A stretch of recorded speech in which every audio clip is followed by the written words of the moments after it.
بالله من الشيطان الرجيم. بسم الله الرحمن الرحيم.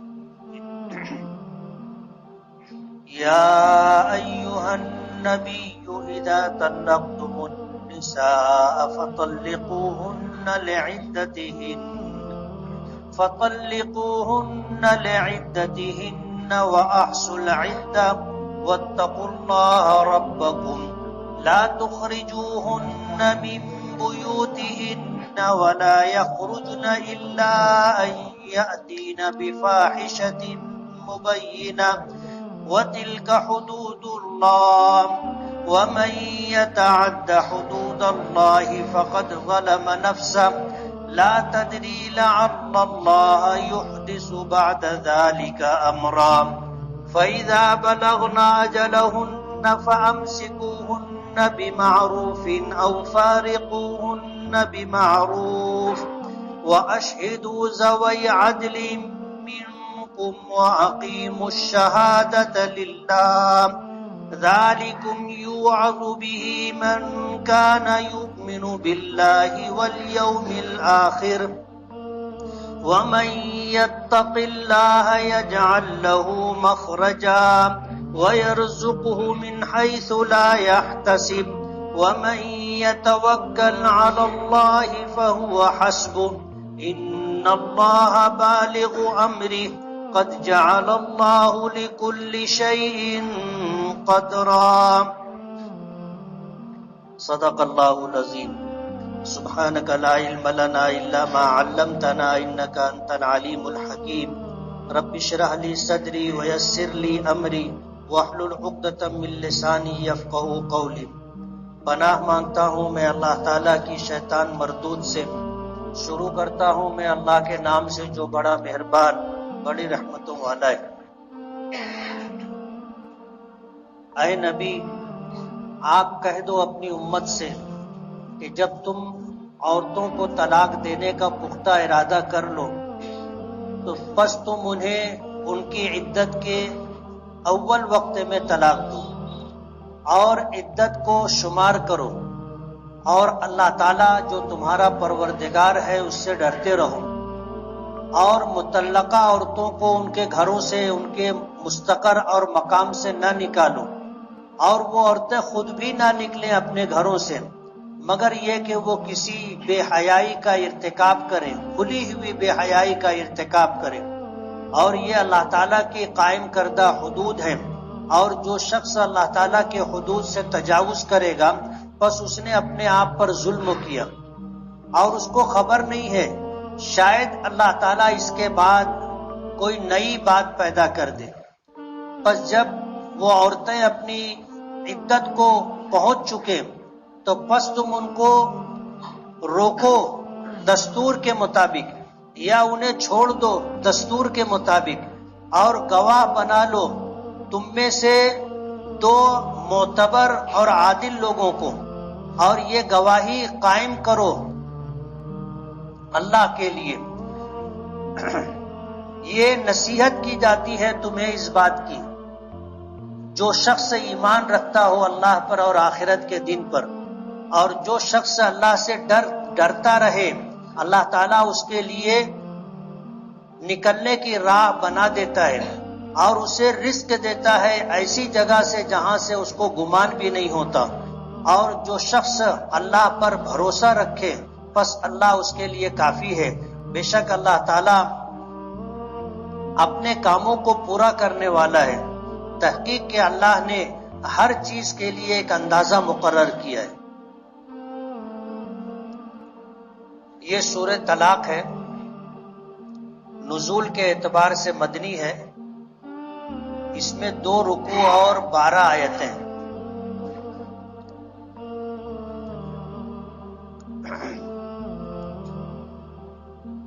دو آیتوں کی 3 آیتوں کی میں نے تلاوت کی اور اس کا ترجمہ کیا.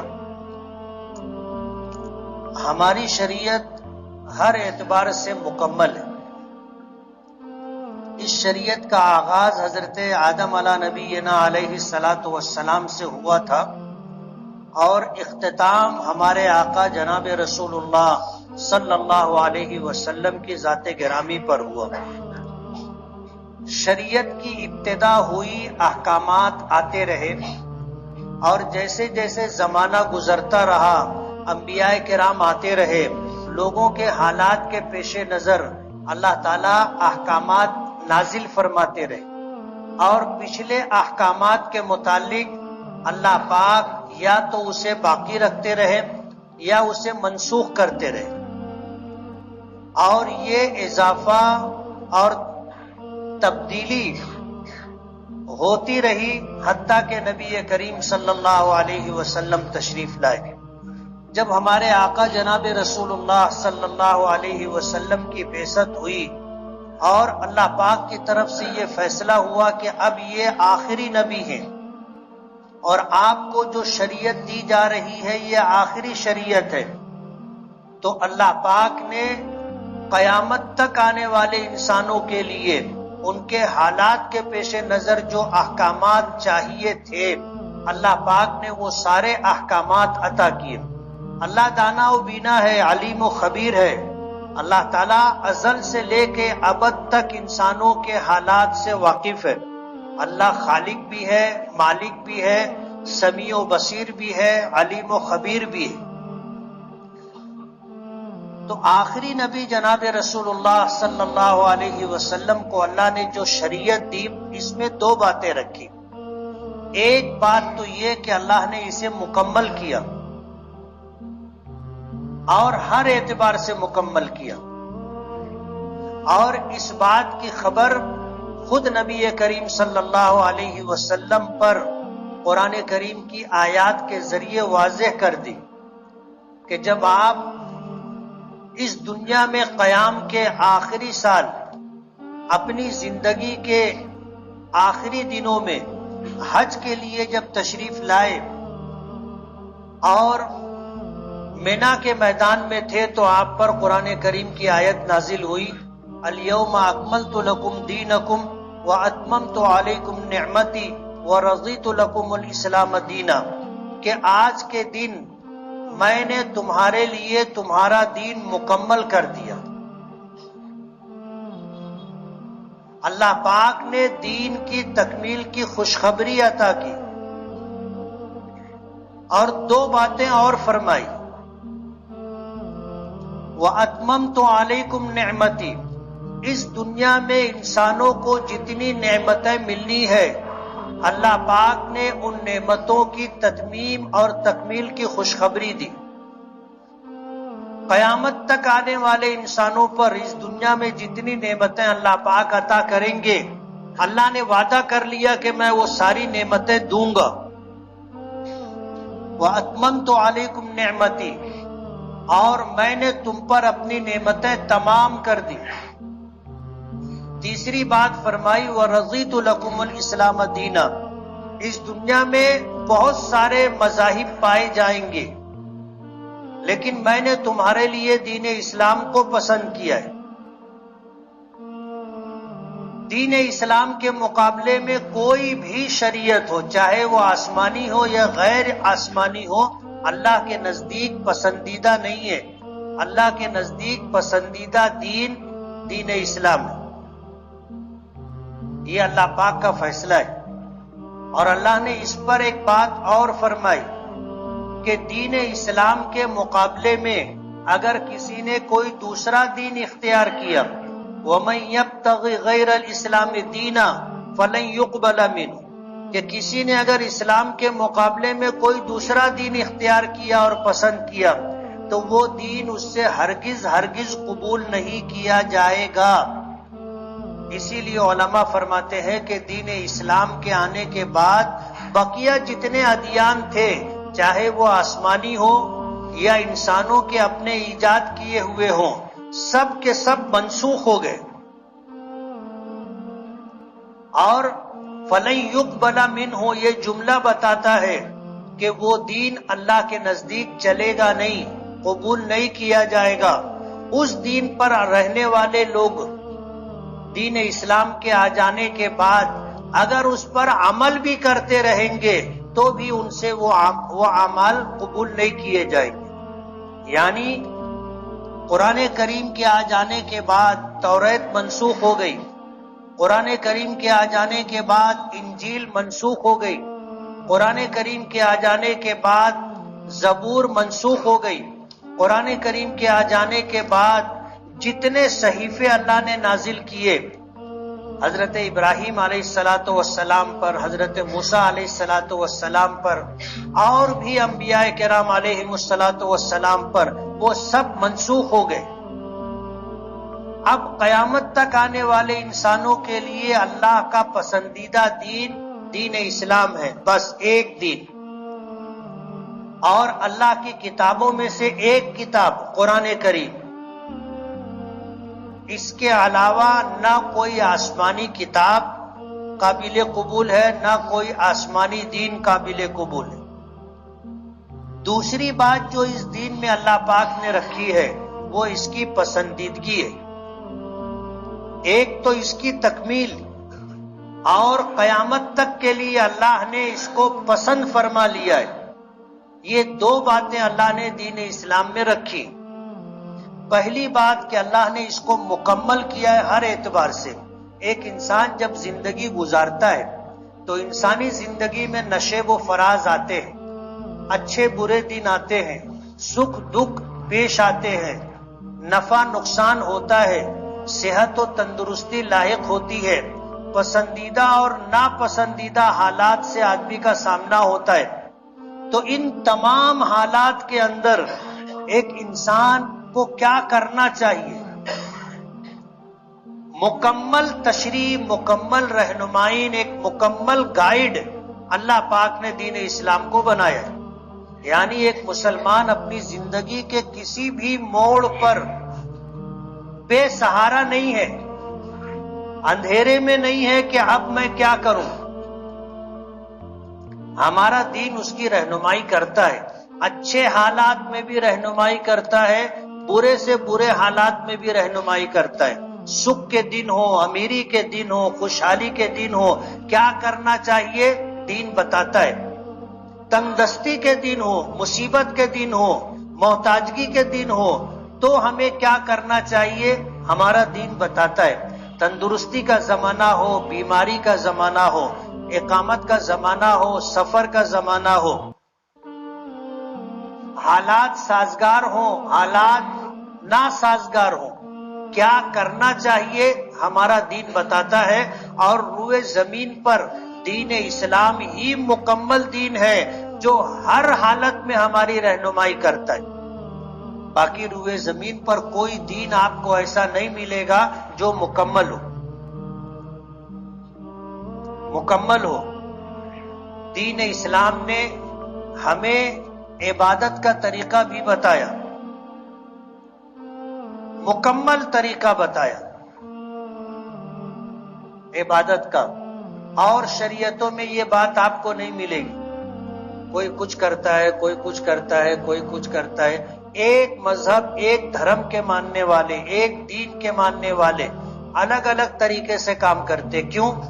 ان کی شریعت میں یا ان کے دین میں یا ان کے دھرم میں یا ان کی کتابوں میں ان کی مکمل رہنمائی نہیں ہے۔ عبادت ہو، معاملات ہو، معاشرت ہو، معیشت ہو، اخلاق ہو، ہر پہلو سے دین اسلام نے مکمل رہنمائی کی۔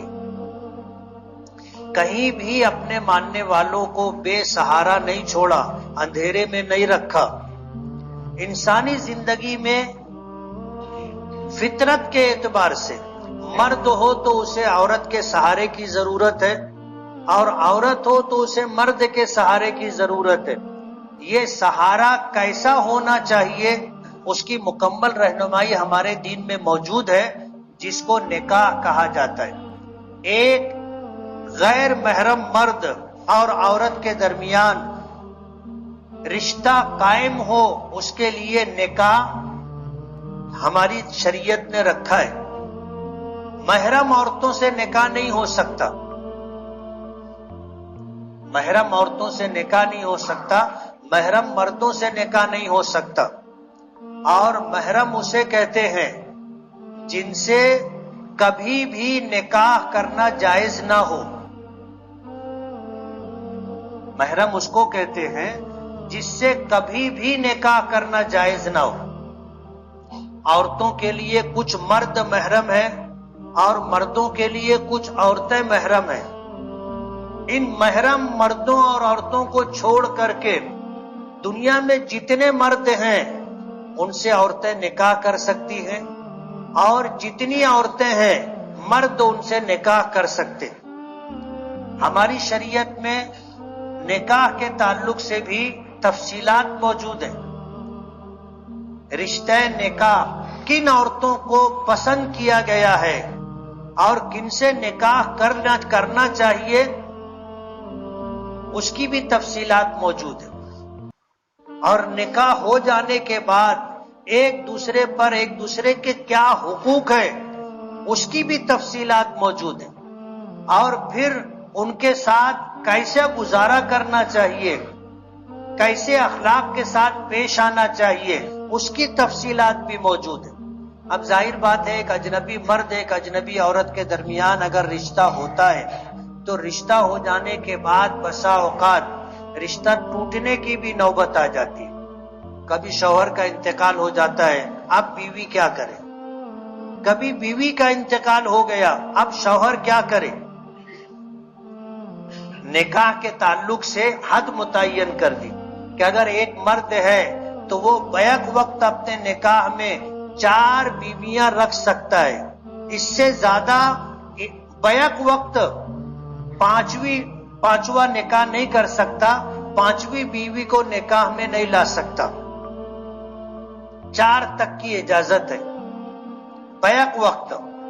اور اگر کسی بیوی سے نکاح کیا، 4 بیویاں نکاح میں ہے، ایک کا انتقال ہو گیا، اب وہ 5ویں سے کر سکتا ہے. اس لیے کہ اب اس کے نکاح میں 3 ہی عورتیں ہیں تو 4تھا نکاح کر سکتا ہے. یعنی آخری حد بیان کی گئی. اس کا یہ مطلب نہیں ہے کہ 4 عورتوں سے نکاح کرو اس کا حکم دیا گیا ہو. ایک نکاح کرے تو دوسرا تیسرا چوتھا کرنا ہی پڑے گا، ایسا نہیں ہے. تو نکاح کے تعلق سے پوری تفصیلات موجود ہیں. اور کبھی ایسا ہوتا ہے کہ نکاح تو ہو گیا لیکن میاں بیوی میں نبھا مشکل ہو جاتا ہے.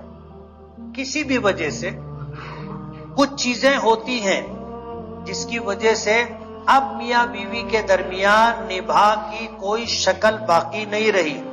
تنازع، اختلاف، ناراضگی اتنی بڑھ گئی کہ اب ایک دوسرے کے ساتھ نہیں رہ سکتے، تو کیا کریں؟ دوسری شریعتوں میں احکامات نہیں ہیں کہ اب کیا کریں. اس لیے وہ لوگ کیا کرتے، کنویں میں ڈھکیل دیتے، زہر دے دیتے، پھانسی پہ چڑھا دیتے،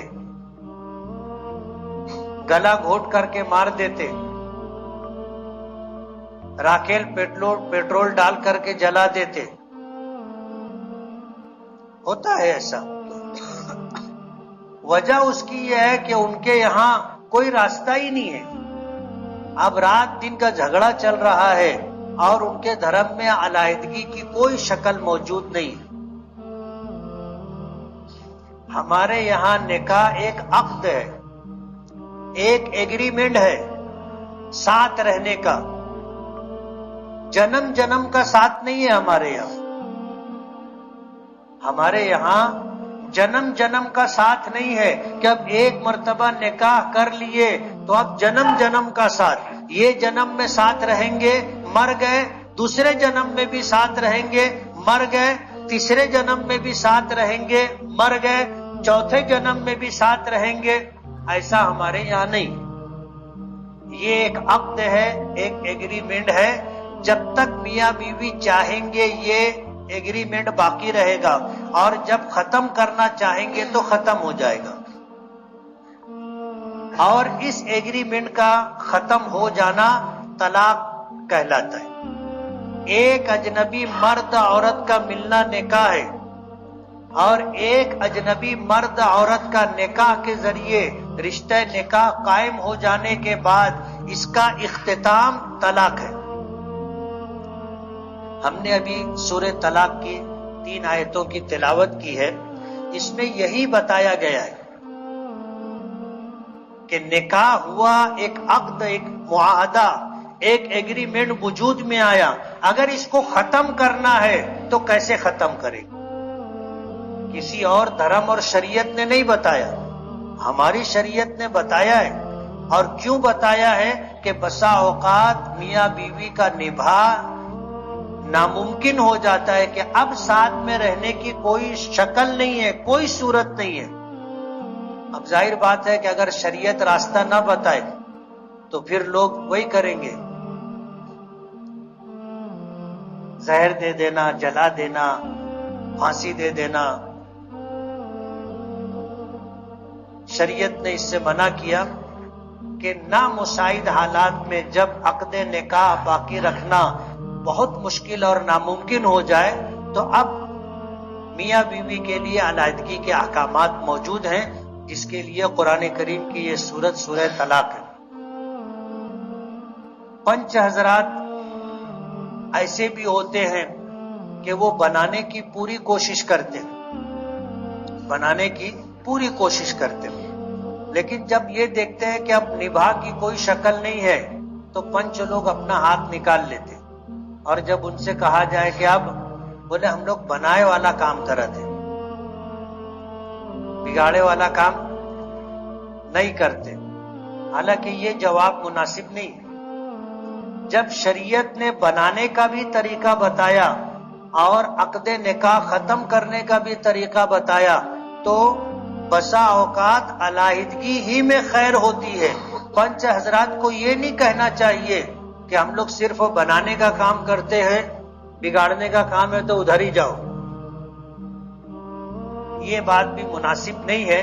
پنچ حضرات کو دونوں کام کرنا چاہیے، اور انشاءاللہ بنانے پر جتنا ثواب ملتا ہے، نامساعد ناممکن حالات میں جب نباہ مشکل ہو جائے تو اختتام پر بھی وہی ثواب ملے گا جو بنانے پر ملتا ہے۔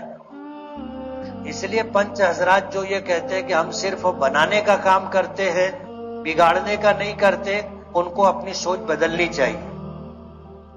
بنانے کے لیے جس طرح آپ خدمت کرتے ہو، اسی طرح اگر میاں بیوی کے درمیان نباہ ممکن نہیں ہے، مشکل ہو گیا ہے، تب اس کو خود شریعت کے احکامات کی روشنی میں ختم کروا دینے سے بھی پنچ حضرات کو پورا ثواب ملے گا۔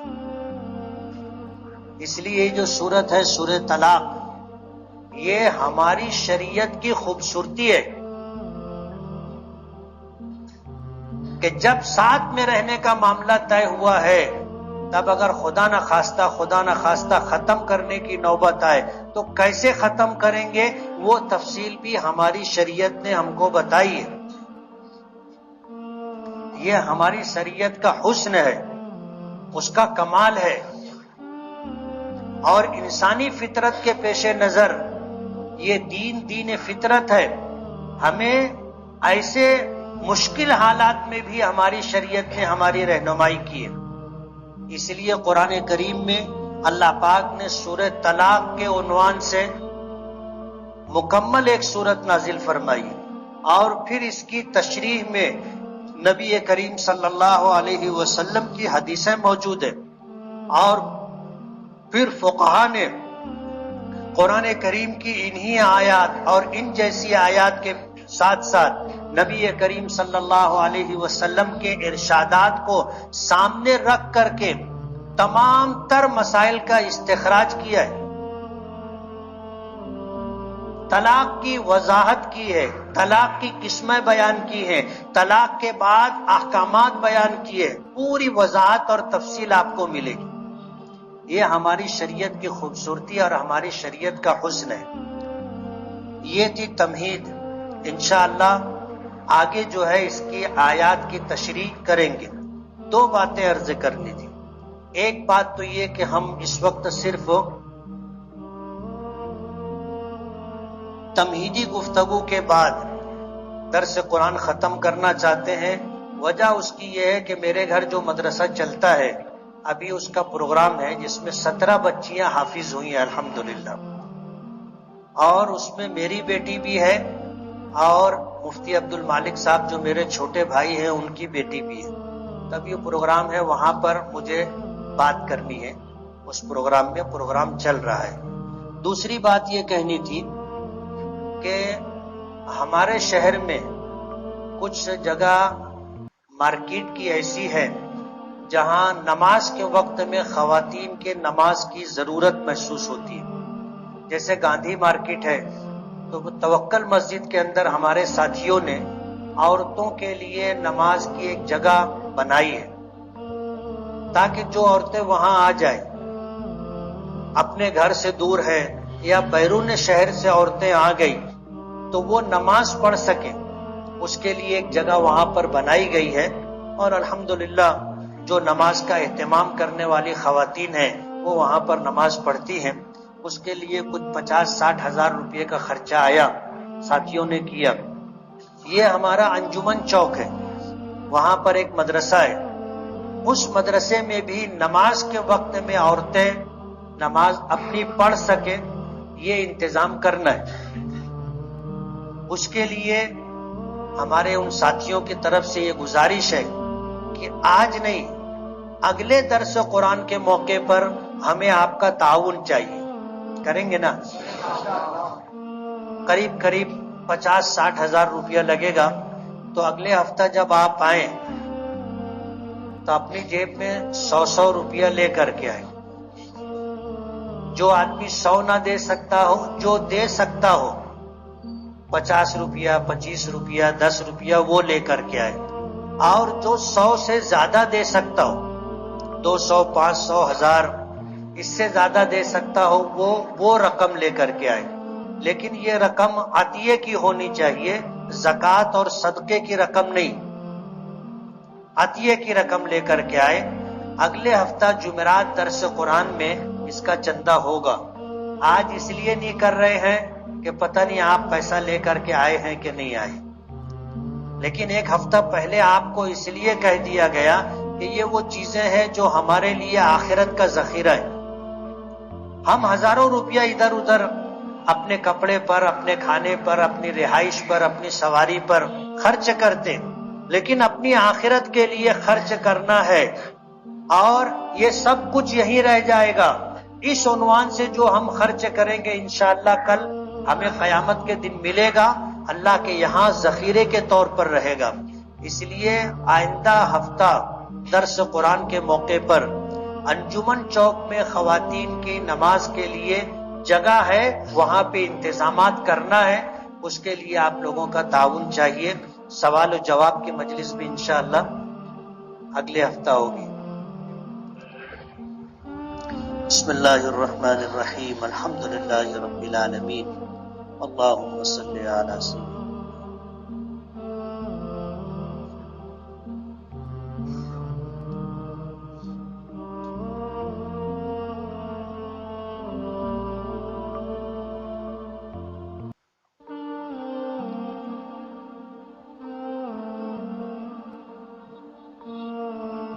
برحمتک یا ارحم الراحمین.